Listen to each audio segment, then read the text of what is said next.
So hi guys, we're here in Cebu. It's a floody day again in Cebu. Rainy and floody day in Cebu. And I don't know. Currently in Lapu-Lapu City pata. And welcome to our tour.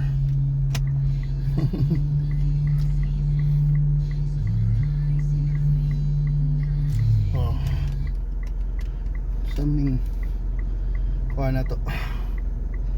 So it's been raining in Cebu. We have I think a weather disturbance in the Philippine area of responsibility. That's I think Habagat, and which is crazy. Yeah, we just had an event with Shang Properties, so they're getting acquainted with the Cebuanos, introducing their properties, because Shang Properties will be entering the Cebu market soon. Oh, diba? Probably they have a property daw kuno. And normally they're known for like high-end properties. So kuan isla lahi ni na market than the usual. Mga di ni ang kanang pang masa level na condor from general public, mostly high-end ila. And that would be an interesting case because Cebu slowly has a growing high-end growing list of high-end properties. Oh, diba? Rockwell, Ayala, Rockwell.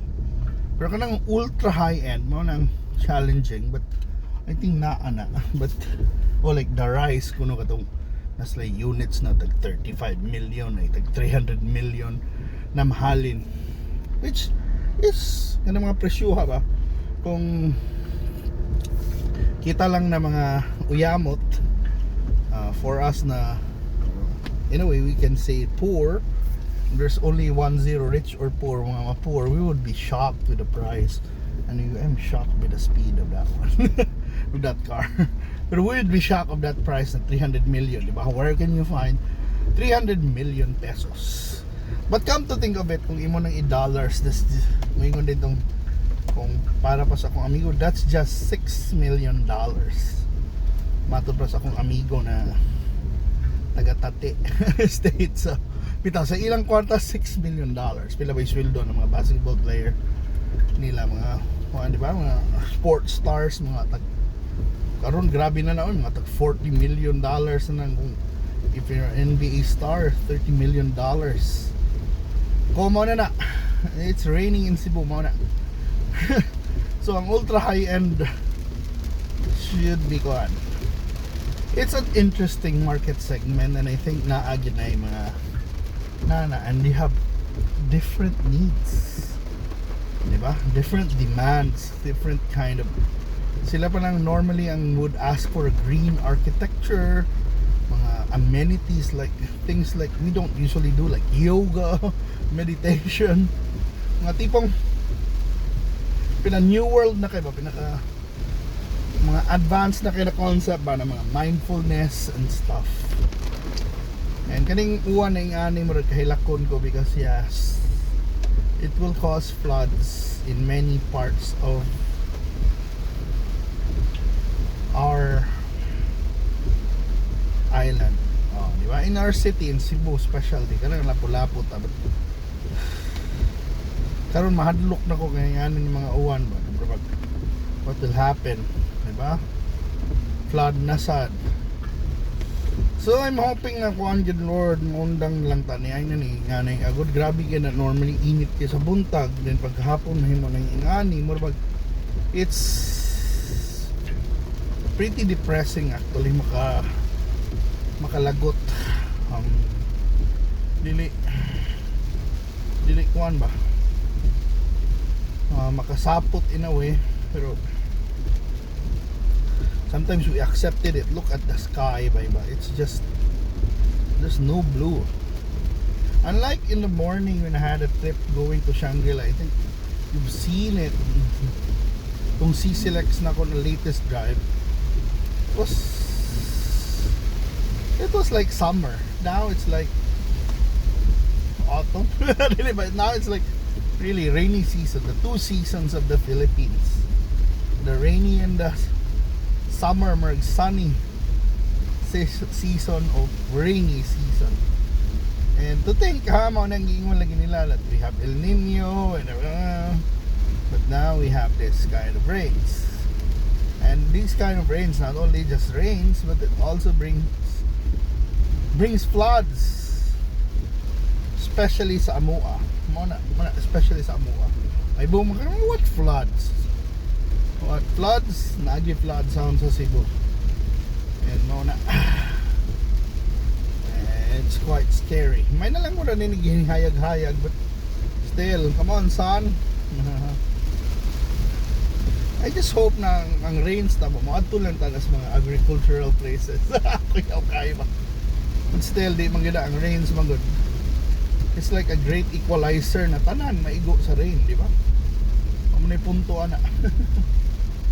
The rain is the great equalizer. Everyone gets wet with the rain. Di ba? May pa, it's just that happy lang ning mindset sa mga bata. May pag maligo when it rains, why not? Take a shower. Diba? It's kuan pa. It's fun. It's more fun in the Philippines, diba? So katong ba na mag-flood sa Pilipinas, we make memes about surfing, we make memes about being underwater, we make memes about we just laughed at our difficulty sometimes, pero mana.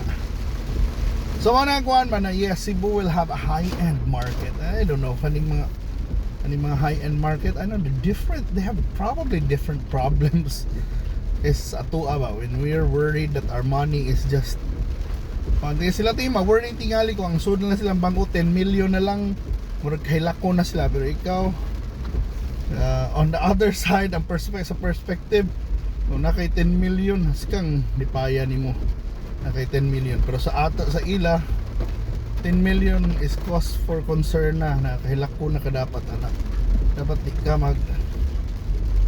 nakakalibang mag-uul na sila, and ako mag-uul na kay traffic na dire.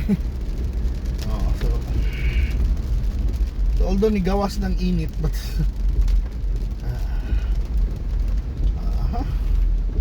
ang traffic na ang ni kuan, di ba? Traffic. So I don't know ang nagka-traffic dire as ang bottleneck, but yeah, it's nice to see the sun. Okay. Mabangga mo ha. So sa maning nahimo silang one lane. I don't know nahimo ning one lane. Ano sa ning jeep, himos lagi lang own lane. I don't know why sila lagi kasabot sila taga dire. So ano ni dubli ng traffic.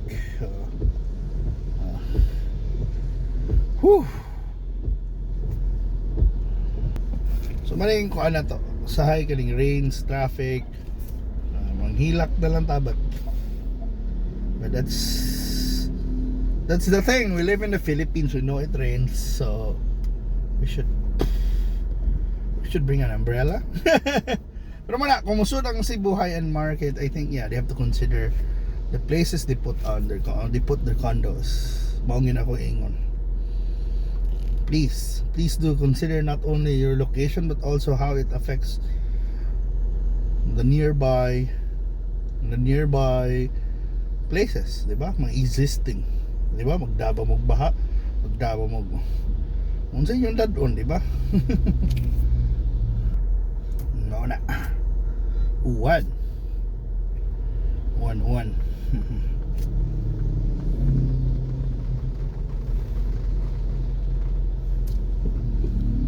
Grabe itong uwan. So I think ni hunong-hunong na, but still grabe itong mga rainy day thoughts.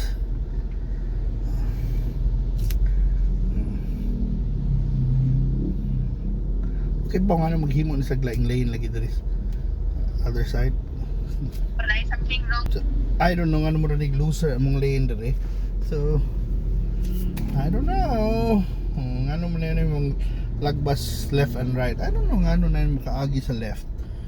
But oh well, we'll see unsay tabo diha. But ngano na ani sila diha, but linya lang tagdarong sige na lang. But anyway, mahuman na ni ang trip. Basta ang ko lang nako siyang properties are here. And people, Cebuanos will be seeing a lot of high-end projects pohon. And I don't like the idea ng ano na yung steel og lane dere, but yeah. So tanaw na nato unsay ngano makalusot ni sila. But anyway, sige, muna. Thank you so much for watching na lang. This quick trip here in Mactan para moadto na ta. And have a blessed week ahead. Oh, di ba? Thank you so much for watching. Bye bye bye. Bye bye na tayo. Saan yung magbalhin-balhin og lane? Sorry ka. Ano man ka? Oh, napuno na. Mga kapuyan ini ng mga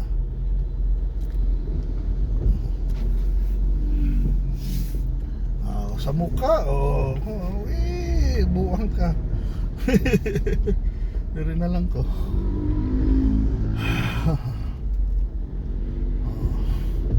Wala. Ano man oy, and wala. Hopefully matarong nilang daan ngano ning traffic. Kung may nagmangga itago ba-clear up na, and hopefully okay lang tanan.